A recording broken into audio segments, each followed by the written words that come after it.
Another big difference between sport jiu-jitsu and MMA jiu-jitsu would be that the role of the bottom player and his reactions they're gonna give you. Okay, so in jiu-jitsu as a sport, a lot of the times the guy on the bottom is willing to stay in the bottom. He's either trying to retain his guard, get his guard back, or go for submissions. And yeah, so let's just say he's very comfortable with being on the bottom. Okay, but in MMA, it's actually very, very different.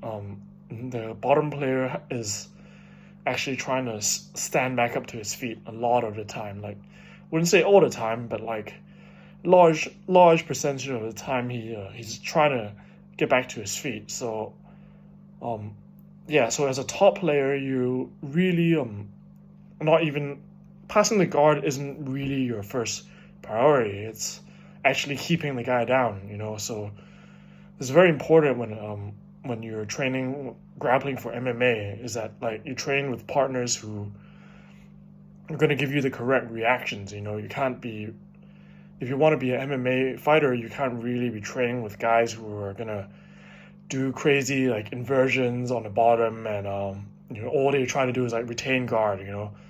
There's nothing wrong with that if you're only doing jiu-jitsu as a sport, but like if you're doing MMA, it's important that you train with people who are actively trying to get back up to their feet, and you as a top player are trying to hold them down at the same time.